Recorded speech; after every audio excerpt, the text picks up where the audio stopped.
Hello. So I'm out here foraging, and I realized that other people might not know about the things that I'm doing and might want to know. So come join me in the chaos so I can show you how to forage some very common plants that are probably in your yard. All right, so first off, I'm foraging a bunch of lamb's quarter. So let me just show you what that means. All right, so this plant right here is probably a familiar weed to you. This is delicious though. To me, this tastes like a cross between fresh asparagus and I don't know what to compare it to. You kind of saute it with water. It's hard to explain. I'll show you how to do it in a minute. But basically you want the fresh growth. The stems aren't very good, but the tips with the new leaves and the leaves are, the bigger leaves are also pretty good. So if you look here, so I pick out the leaves. I also take the tips off, so there's a tip here. This is gonna be really succulent.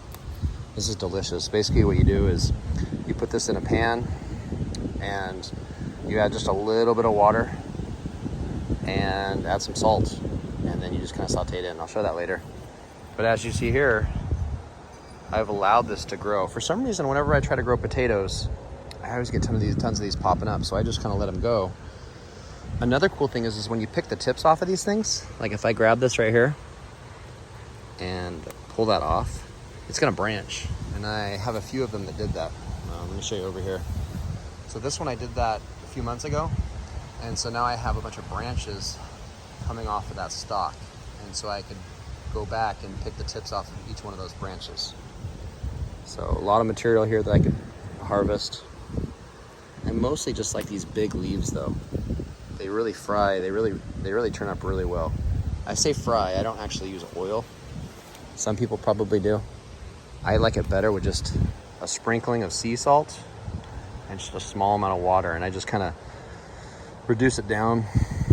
Probably cook it for maybe 2 or 3 minutes. Kind of steams it.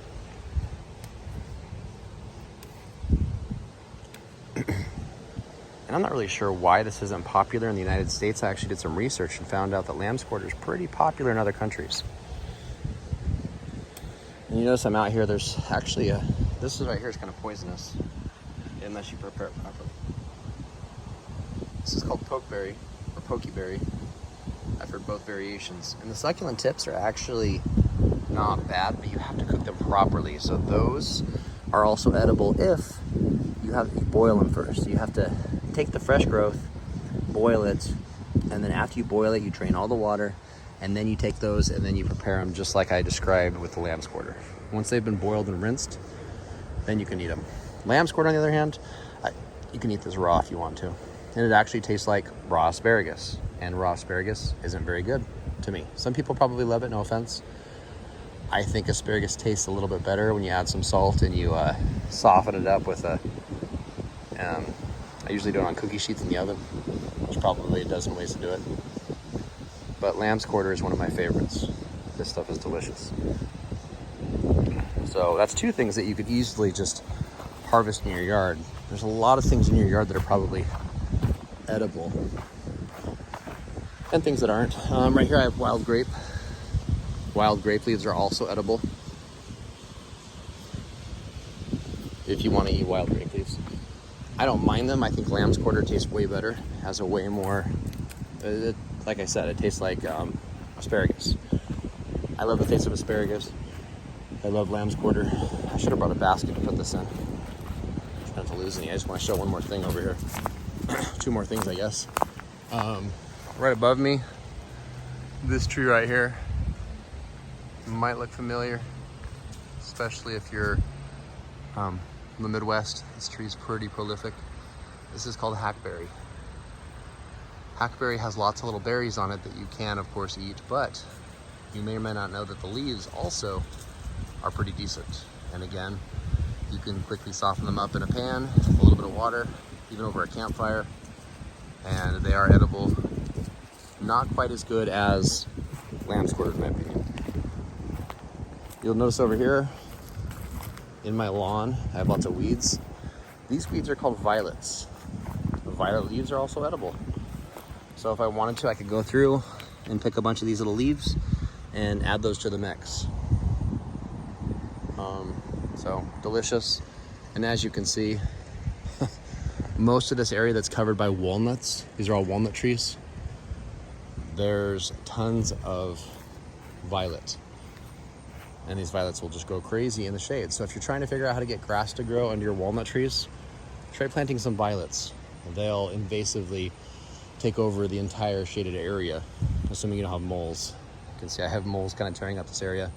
I treated it with milky spores, so I'm hoping next year they won't be as bad over here. But I realize this kind of aerates the ground, so the moles are kind of doing me a favor over here. I think that's one of the reasons this didn't turn into a hard, compacted area, is because of the moles. So over here, the lawn's doing a lot better. But over here in the shade, these walnut trees shade very heavily. So, and you can eat all these leaves. All these leaves are edible. Walnuts, the walnuts are good. These are black walnuts. I don't really like the leaves, and I don't even think they're considered edible per se. But then again, walnuts have lots of protein, pretty decent. So those are some options. So just a quick recap: lamb's quarter, edible. Walnuts are edible. Violets, edible. And then we also talked about poke. I mean, some people really like that, and they call it poke salad. I guess archaically, most salads were cooked, probably for good reason. But it's also good, I think, to give things just a quick rinse and eat as well, just to expose yourself to a diversity of bacteria. In my opinion, it's good to not have a monoculture of everything. So plants, I like to have a polyculture, lots of different plants growing, but also in your intestines, I believe it's important that your intestines aren't colonized by just a handful of different bacterial organisms.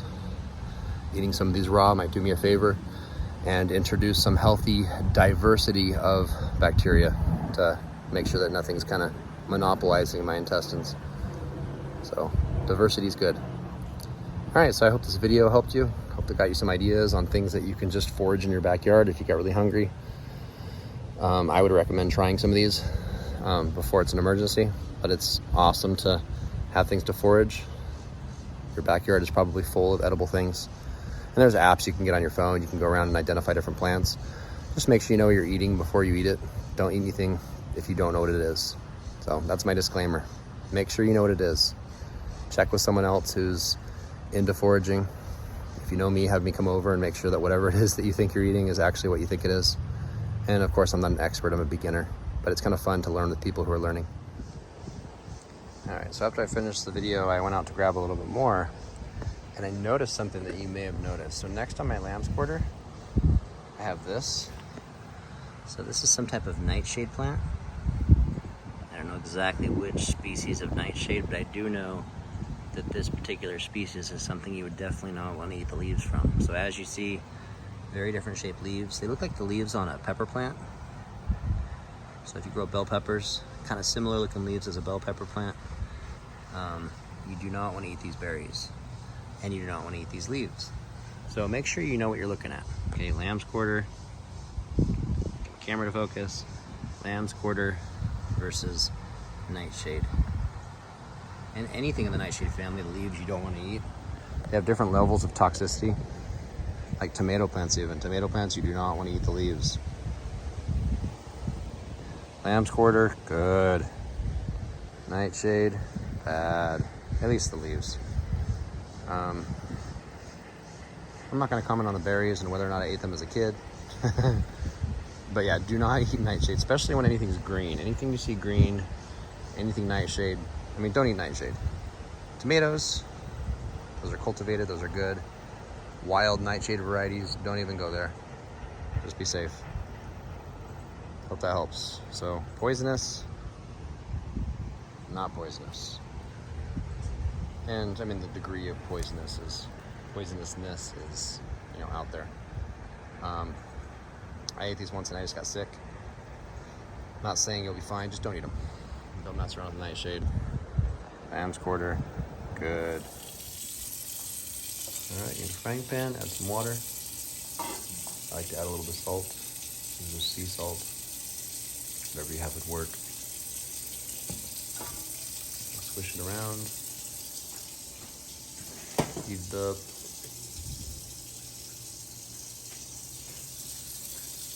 To have my whatever it is that I'm sauteing ready to go. And just throw it on. Once it starts steaming out, then you start moving it around. And again, I like to make it so it's like, you know, 1/4 inch of water or less. And as you see, it's steaming out. Just start moving it around. You'll see it wilt and reduce down pretty quick.